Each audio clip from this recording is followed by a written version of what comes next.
Okay, my dear friends, welcome to the launching session of a new book on eco-civilization. And I'm very happy that at this special moment I can host my dear friend Rajni from India, Eco-Civilization Wing for India, right here at my home. And we are launching this session from the living room. Hi friends, hello all, a very good morning to all of you. As per Slovenia time, it's morning. So good morning, good afternoon, good evening, whichever part of the world you're joining this. Thank you so much for joining. And let me tell all my viewers, let me tell all the participants, let me tell all the friends that I'm extremely delighted to be part of this whole journey and really very pleased to be participating in this event and feeling really privileged to be sitting next to Violeta Bulc, the curator and the founder of Ecocivilisation. So feeling very lucky today. Yeah. So just to be precise and not get lost in all the stories we want to tell, we prepared a little presentation and just to focus on the book launch and to give you some data you might not know and about the emergence of this book. Yeah. So Violeta, it is, so can we start the presentation? Yes, please.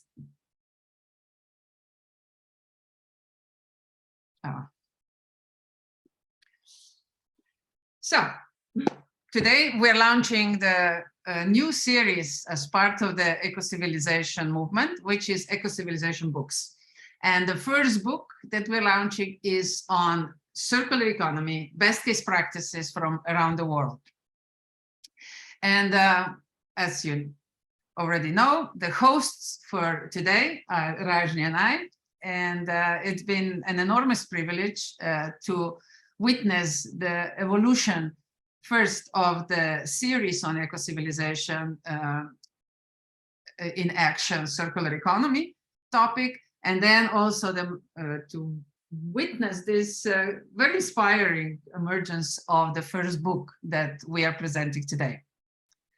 I mean, all of you have been very active in the eco-civilization movement, so it's no need to really go too much deep into what is this all about. But just to remind you, the eco-civilization movement, as we know it today, it's not that old. It started really in May 2020. But the first idea, the first seeds for it were actually planted in 2012. Well, Alexander Laszlo invited me to join the organizing committee of the Global International System Science Organization Conference in Vietnam. And for a year, we were getting ready to really set up a framework for this conference that will be far-reaching. And one of the topics was the topic of civilizational paradigms. And at that time, I got very inspired. And as you can see, it took me 8 years to really crystallize something concrete out of that inspiration. But here we are now, and I no longer own this movement. It is really collaborative action of so many of you. And I'm just privileged to hold the space for it. So in these 2 years, many sort of projects emerged. Besides the eco-civilization model, first real concrete sort of action was eco-civilization talks, where pretty much all of us met. And then we started with, based on really initiative that Rajni gave us. She said, oh, I want to do a little bit more concrete. These talks are great, but I'd like to show the people some concrete projects that they could engage around that could lead towards this transformation, civilizational transformation. So that's how Eco-Civilization in Action came about. And she picked the first topic, which is circular economy, which we're going to hear a lot about today. Then I'm very happy that Rami joined us because he was the next big push. And he said, look, we need to have more time for discussions. So he created through his NGO, 8.1, the Global Open House Initiative, and now This is amazing, the topics and the discussions that are emerging out of this space. He's holding this every few months. The innovative part really is that he's holding the session open as long as people are willing to talk. And probably you won't find it that surprising that his longest session was for 14 hours. So that's a very heroic act. So thank you, Ramit, to be part of this group as well. And then we started with Ecocivilisation podcasts. I'm very happy that Tina is here with us today, and this is emerging really nicely. More or less every month we publish one podcast introducing one bold idea or out of this eco-civilization movement. And today, as we said, it's the next step, which is Ecocivilisation books. In between, with many partners, we created a very successful Connectathon story, and that will now continue to emerge on every equinox, and who knows what's going to emerge out of that. It's amazing how many incredible people has already connected at the first 24 hours engagement. Ecocivilisation basically has two lungs. One lung is the management and the network team and the co-creators, where partners from all over the world, we keep joining forces on different topics, sort of network of the networks engagement. And the other one, which are wings. These wings are part of the global G100 movement that Dr. 𝐂𝐢𝐫𝐜𝐿 is leading, and we are one of the 100 global wings, Ecocivilisation, and now we are creating country chapters all around the world, and I'm really happy to see that we have some of them with us here today, like Sonia and Alice and Nini, and of course Rajni. This is now expanding, and we are now in 32 countries. I didn't know when that happened because I was sure that we are in 28, and yesterday I went and counted and I realized we are in 32 countries already. We are excited now that all our country wings will start looking for their denim partners, that we strengthen the network also with the male energy and make it even stronger. Besides everything else, Ecocivilisation volunteer student research program is going on, and we have now the second research student from this time from Netherlands. The first one was from India, and 𝐂𝐢𝐫𝐜𝐿 is now really diving deeply into structures of self-organization on the level of communities. So I'm very curious what's going to emerge, but the first research project was on actually circular economy and on the steps that India was taking to remove the single plastic from the society, which was really a very well written paper that we also published. So this is the framework within which this book is now emerging. And we'd like to now go deep into it, tell you a little bit more about the book itself, and of course, share some of the stories that we hope you will find exciting. But of course, the big driver behind the emergence of this book is Rajni. I've been just there somewhere at the back, challenging her all the time and supporting her in her moves, but most of the work was done by her. But Rajni, why did you decide to propose this Ecocivilisation in Action Circular Economy series anyway? So Violeta, as I always told you that Ecocivilisation, in fact, the very first time when I heard of this term Ecocivilisation, that was from you. I knew nothing about Ecocivilisation, to be very honest. And circular economy, of course, I had some idea, but I didn't know that this concept is so deep and emerging so fast across the world. And that's when I expressed my desire to be part of Ecocivilisation, because I feel that every new experience in life enriches our life.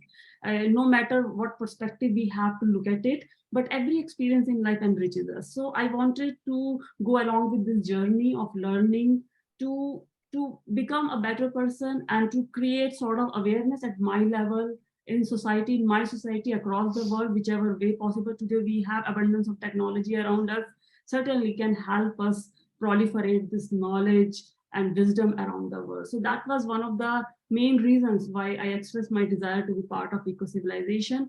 And when you told me that you have plans to take this thing ahead, Ecocivilisation, and you want to actually proliferate it, then I thought that since through Vaha Women, I was already engaged with many women who were into creative stuff, creating creative stuff, and creating something waste, something best out of the waste plastic or waste material. So I thought, okay, why not, join it and try to learn and see how we can integrate, women making the waste, best thing out of waste plastic or waste material, and creating some kind of profession or make it part of vocation so that they could be economically sustainable in their lives.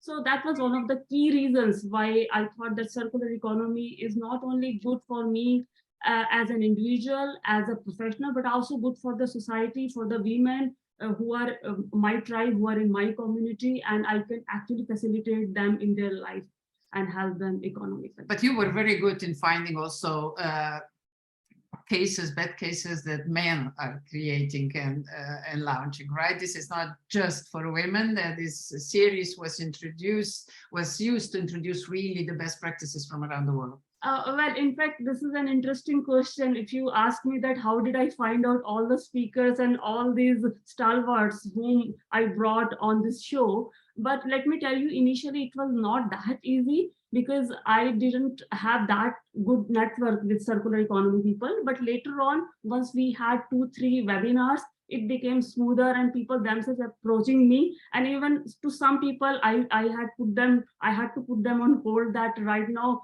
we are sufficient people and we have only 2 hours. So the duration is very short. So we will try to be inviting you next time. Of course, I never wanted to tell them that story, but okay, fine. So, but the idea is that over a period of time, things became smoother and we got people who were actually doing something great. I must say, use the word great. Great is I think the word which has become very common, but some work is essentially great.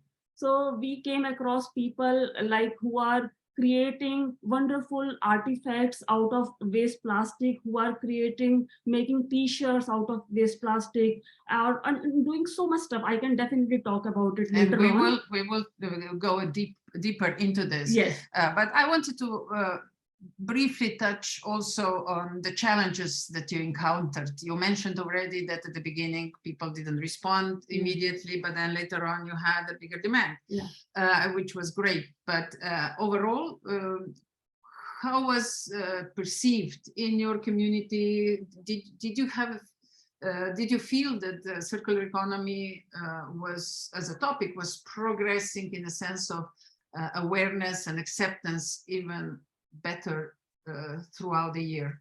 That's a wonderful question, Violeta. In fact, in my life, I have seen that there are broadly 2 types of people. One are active contributors and one are passive contributors. So active contributors are the people who are making circular economy as their profession, as their vocation, or commercially trying to generate some income out of it. At the same time, the passive contributors are those people like us, people like me, who are not actually into this vocation or profession, but because of our conscious that towards the ecology, towards the environment that we live in, and for the generations to come, we feel that this is our moral responsibility as a citizen, as a good human being, to to sustain the environment and to find out ways through which we can save this environment and save it from all the hazard that we humans are experimenting with, and we are doing so many misadventures with it.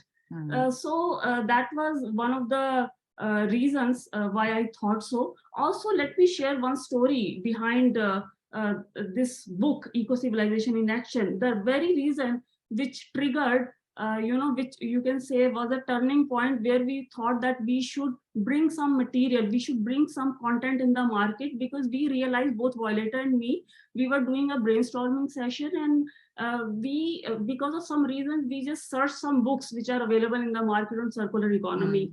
And we found that there is not enough content available in the market which could give people pragmatic guidance, especially to those who are planning to get into this space as a startup or for some commercial value. So we thought that people have idea, people want to do something for circular economy, but they do not know what is the starting point, where to start from. Okay, I have an excellent idea, but what next? Where should I go? Okay, funding and other things are different part, but to take that ideation process ahead, where do I go? What are the implementation procedures?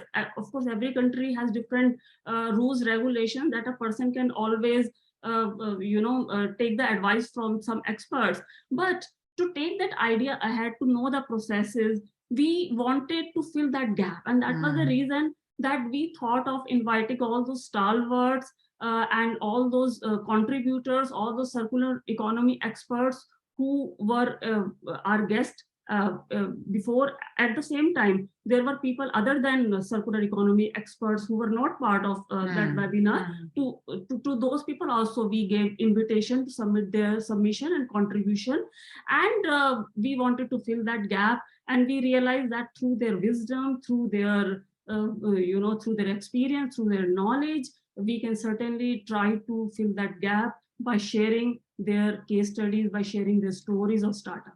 Okay, that was a great introduction into how. So let's see what's in it. What's in the book. So in the book, as you mentioned, we try to touch base with many topics that startups or SMEs will get across, especially challenges in the sense of problems or opportunities. And we wanted to offer with this book a bit of a tool that they can use in order to make the first step, but possibly also to make the second, third, and all the next steps. So in this book, we have concepts and different kinds of terminology. There is a nice vocabulary at the end where we explain many terms that are used within the realm of circular economy.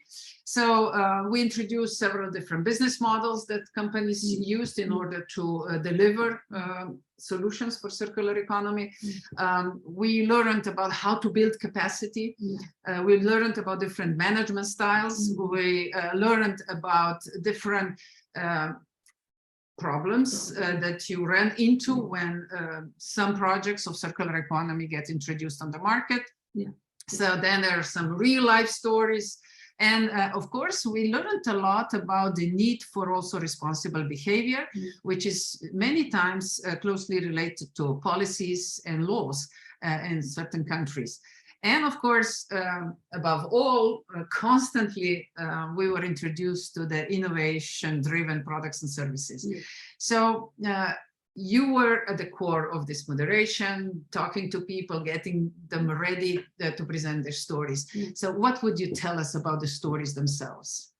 So I think all the 11 case studies, all the 11 stories that we have had presented in this book are unique in themselves, because every story has something unique to offer. Every story talks about a different experience of different persons in different countries, in different settings, dealing with different problems, but at a broader level. The problem is ecology. The problem is to save the environment.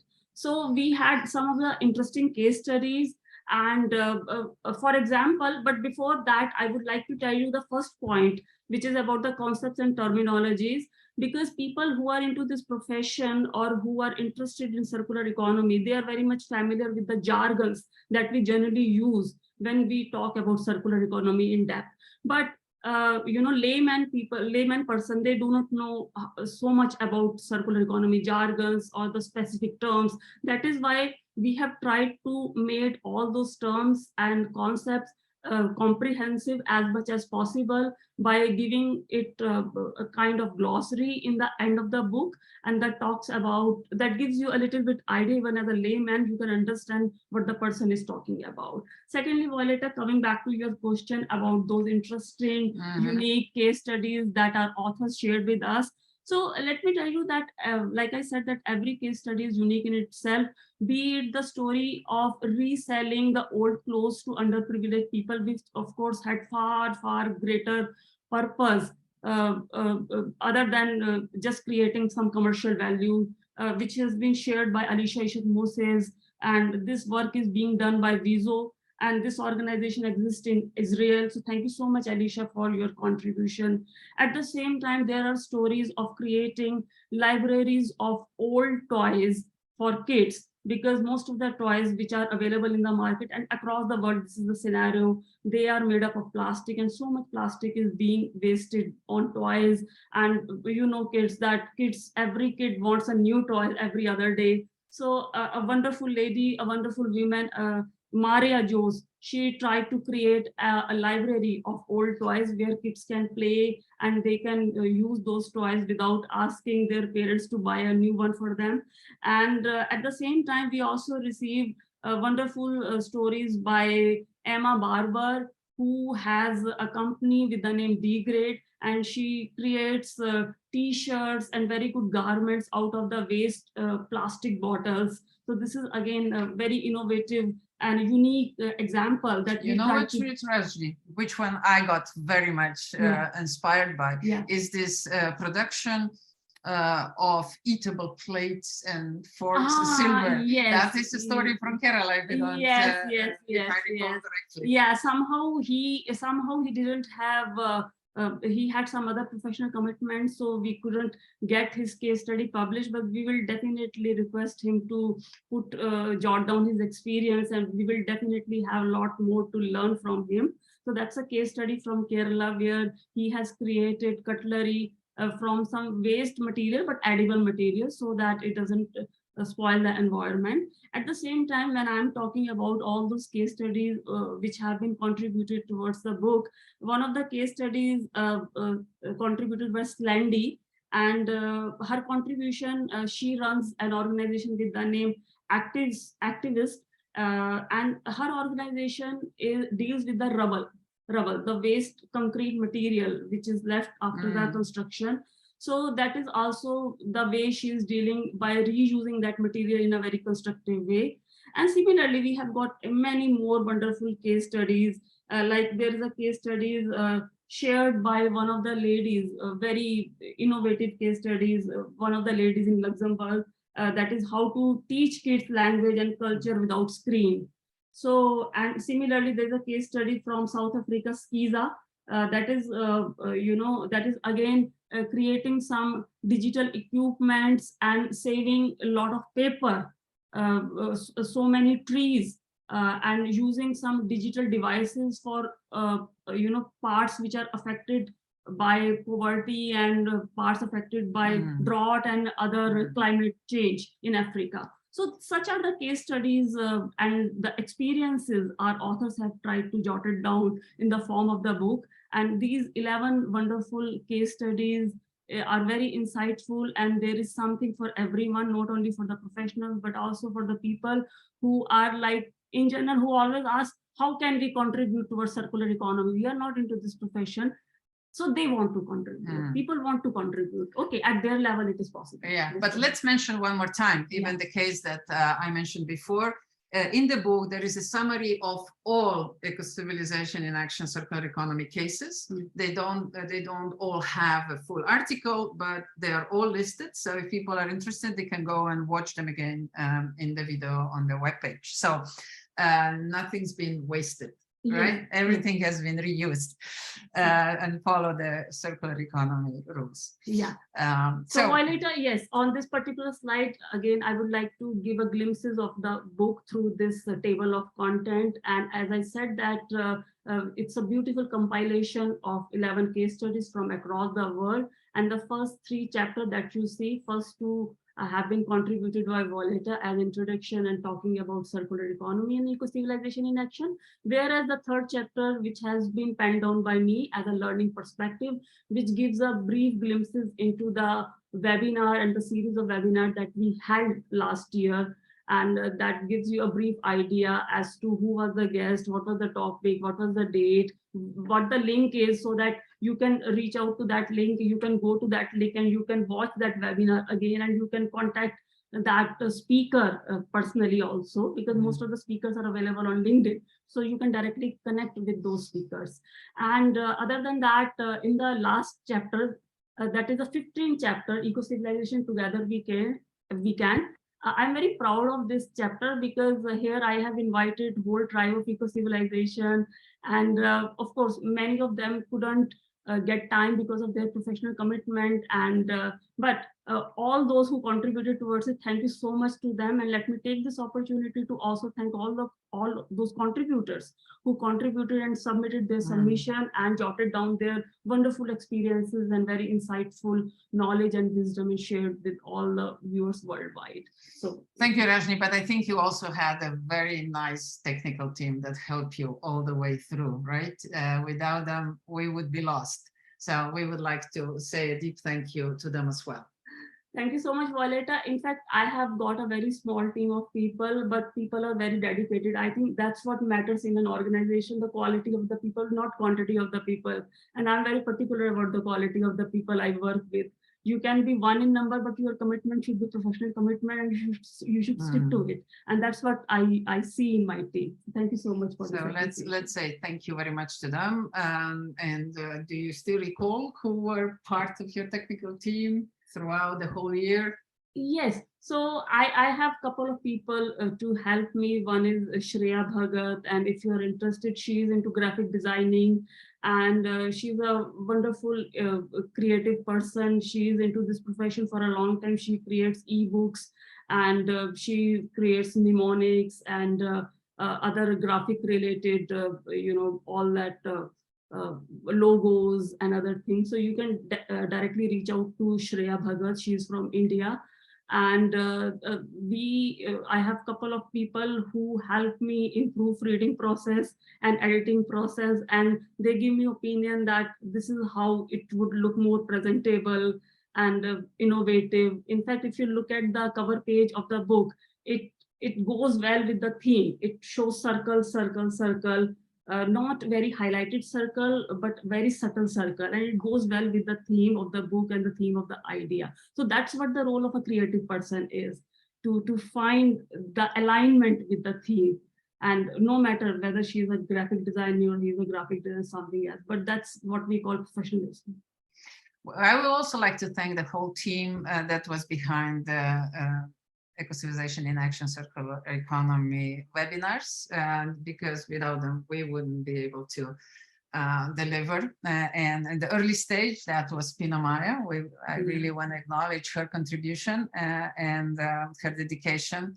Then, of course, Natasha, who's with us here today, who's been very patient and helping us to deliver all the technical support, as well as Stasha once she joined us. In fact, Violeta, thank you so much for introducing Pina Maya to me. Pina Maya is a person whom can be reached out at any point of time for any sort of help. So I was hugely dependent on Pina Maya's support initially, because I didn't know how to manage all the technical part, and Pina Maya has been wonderful support. And of course, after some time, I started getting support from Stasa and Natasha for designing social media posts, as well as for designing other content. So Pina Maya, Stasa, Natasha, thank you so much for all the support you render towards Eco-Civilization in Action.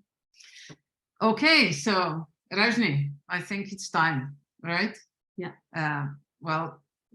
This is, we got to say something about also the whole property and basically copywriting and things of that, like that. But I'd really like to read one part. Okay. Which means all parts of this book may be reused and republished, transmitted and stored in retrieval systems, and also by all means, electronic, mechanical, prototyping, recording, or otherwise. All beneficiaries are those that find the text helpful for the further use and are kindly asked to inform us about the use of it. So basically, we're making this book available to everyone, yes, right? And we would like it to be shared, to be challenged, to be discussed, because that is the purpose of the book. So, yeah. So most of you must be knowing that whatever events we do, we publish them on Ecocivilisation also.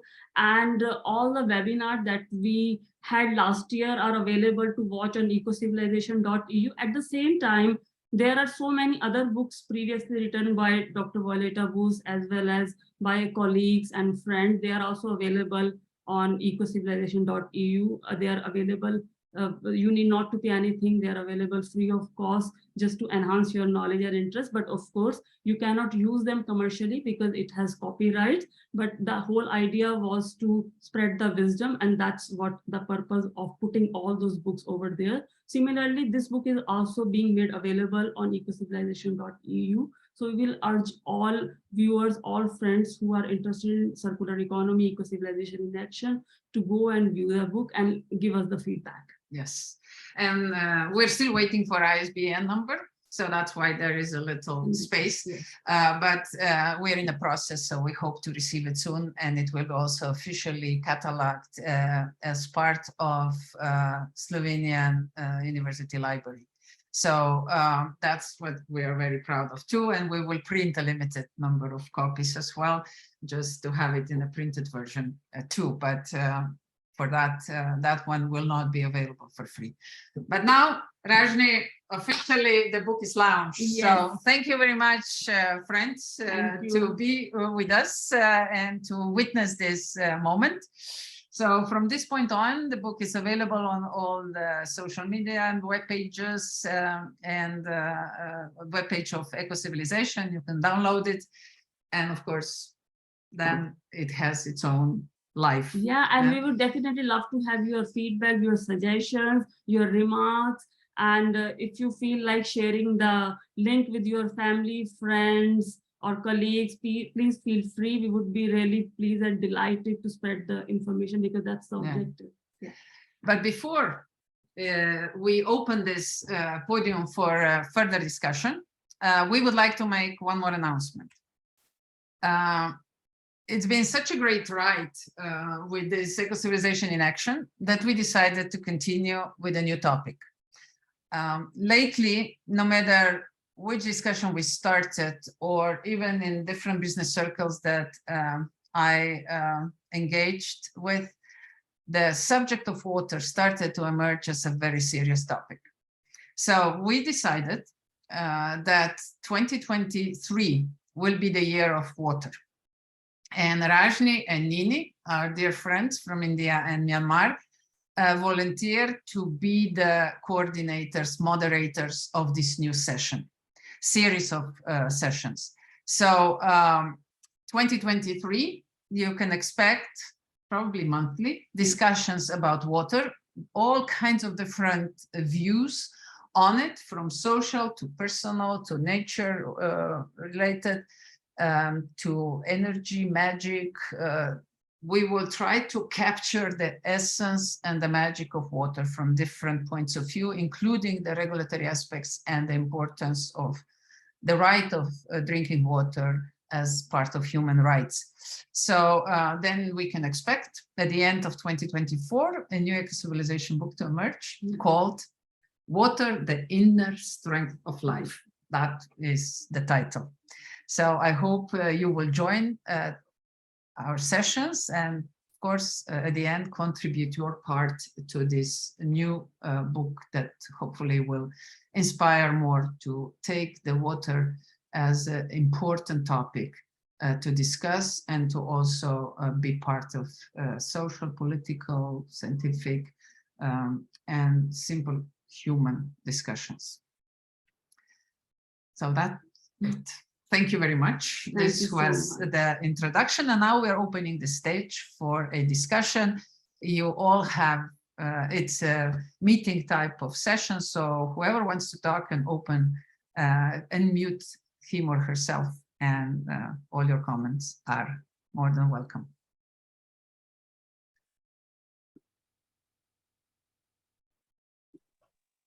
Congratulations. Thank you. Thank The you. first Ecocivilisation book. Well done. I'm Thank looking you. forward to reading it. Thank you. We are very excited. Yeah, thank you, Rajni and Violeta. Wonderful presentation, and I'm looking forward to how we go implement and register these solutions at the Ecocivilisation 𝐂𝐤𝐫𝐜𝐿 Circular app, the tool for change makers. So it would be wonderful to also see them there. And I really appreciate the topic for next year also, guys. Talking about water, for me, it's like speaking a new language. So let's see how we can use water as a new language, so we can have better understanding of each other. So, but yeah, it was really great. Thanks so much. Thank you. Thank you, Robert. Thank you very much. And I do count on your collaboration, especially on this topic of water and the connection with the great networks that you represent, especially the regenerative society circles, because that is probably the closest to the concept of water as well. So even what our point is, you will see in the book that circular economy itself cannot deliver the mission that it represents. It has to go hand in hand with regenerative concepts, because we need to also regenerate the soil, the air, the water, and actually our attitude towards life. So without that circular economy, it actually can cause more trouble than benefits. Yeah, thanks so much. And I can see so many opportunities here. They go hand in hand with lots of other initiatives. So I will certainly do my best to support that process. Thanks. Super. Thank you. Anybody else? Oh, congratulations. Congratulations to both of you. It's great to see the both of you together. Thank you. Thank you, Rami. After the entire journey Rajni went through to get here, I think it's great that you're still looking very, very fresh. Rajni, looking at you, it does not at all can we tell that you've actually had that longer journey. Ramit, let me tell you that I am heavily jet lagged. And I have a lot of brain fog, and I'm trying my level best to hide it actually. In other words, she's gonna disappear in her room as soon as we're done with this. That's wonderful. But genuinely, great job. Great job. Thank you, Ramit. Thanks. So Nini, how do you feel about moderating the next big topic? No, first come first. I would like to congratulate two of you. And I was so pleased that, I attended all these eco-civilization, circular economy sessions. Actually, my interest to eco-civilization started from this listening. So this is the origin of our meeting. So I want to state that, and I want to congratulate two of you. And the other thing is, I always feel, quite advanced of my own society, and feeling that many and myself who is wrong. But when I see two of you, I have some, thing to hold on. I think I mentioned this very many times. I hold on two of you with my left and right hand and say that, Nini, hold on, you are not wrong yet. You are just advancing the time. So you see, that is, really a big thing to me. So when you say next year is water, for me is something like a jackpot. Jackpot. It is so pleasing. So of course I will do my best at my level. Like Rajni said, I learned a lot from her, the wording, the speaking, the moderating. Yeah, so you two are my apples. Thank you. Nini, we have to be thankful to you because you brought the concept of water to eco-civilization, I mean, the attention to water. And I recall that water diplomacy session as part of eco-civilization talks was one of the most massively listened to of all that we've had. So obviously this is something that it's awakening as a topic of concern all over the world. So I'm very much looking forward to the series next Thank year. you. Anyone else?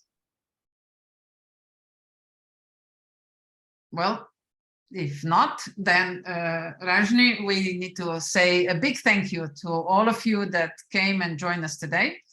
And as I said, the book has been now officially launched. It's published on the webpage, so you're more than welcome to use it, share it, talk about it, and we'll be very happy if you tell us back if you give us back some reflections, responses, and maybe share ideas how this has been used as a tool. So anyway, thanks a lot, and we'll see you soon in one of the next events. Thank you, guys. Thank you, guys. Much love. Thank you. Appreciation. Bye-bye. Thank you. Bye. Next time. Bye-bye. Take care, Sonia. Bye. Rajni, Thank sleep you. well.